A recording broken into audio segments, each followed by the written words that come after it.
Hello, my name is Nell, and I have things to say. I have a voice, for better or worse. Don't know if you'd noticed. I have a voice, and I feel like I was given my voice, given it to do things with. And I try to do things with it. I try to do good things with it. I try to share wisdom and encouragement. I try to raise awareness. I try to speak up about things that might just be left quiet a lot of the time. But the problem with speaking up is it's really, really exhausting. It's really exhausting, and you don't always know if you're being heard. Something that's a big passion of mine is speaking up about disability and chronic health and mental illness, particularly in making people aware of their rights and making people aware of their validness and their worth as a human being, in spite of having things that the world tells us makes us worthless. And something that I get really frustrated about and that I try to speak up about is when my organizations, support organizations, don't do the right thing. One of my support organizations, I started kind of whistleblowing. I started raising big concerns about certain things.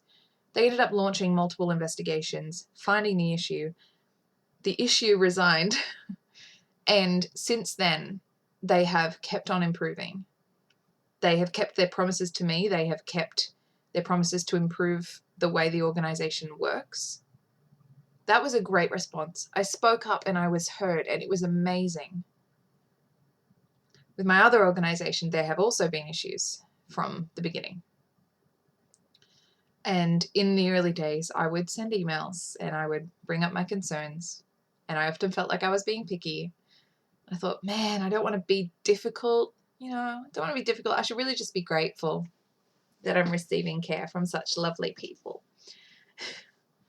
But over time, I realized I wasn't just being picky. There were policies that were being broken.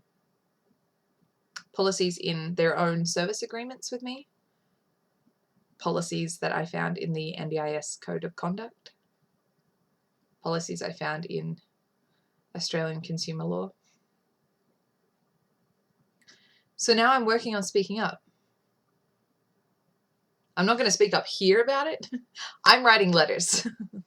I am writing big fat letters, and I'm going to send them to the bigwigs of this company and to the NDIS Complaints Commission and to as many members of parliament as I think would be interested. But it's scary and it's exhausting because I'm speaking up, but I keep questioning why I'm doing it. I keep questioning if what I have to say is actually worth anything. But then I remember, number one, I have a voice. Number two, I have understanding. And number three, I have the power of words. I can write and I can speak. There are a whole lot of people who receive care from disability organizations that cannot do those three things. They cannot speak up. They cannot fully understand because no one gives them the time of day to even try to explain. And number three, they can't use their words. They can't write letters. They can't post videos. So as exhausting as it is, I have to do it because I can. And there are a lot of situations where you have to do things mainly just because you're one of the only people who can. Because it needs to get done. And that's what I'm doing, but it's really, really tiring. And I'm really tired. And I'm writing this letter and I'm holding myself back from being too personal. And I realize now I have to get personal because this is personal. I'm just really tired. I want to speak up. But my voice gets smaller and smaller sometimes. But I do encourage you to speak up. I don't know if me speaking up in this case is actually going to lead to anything, but I have to do it, and I will be worse off if I don't. Alright, what a video. Alright, that's all from me. Oh, my dog, she has a voice too. She speaks up a lot, although it's usually to the garbage truck. All right. Bless.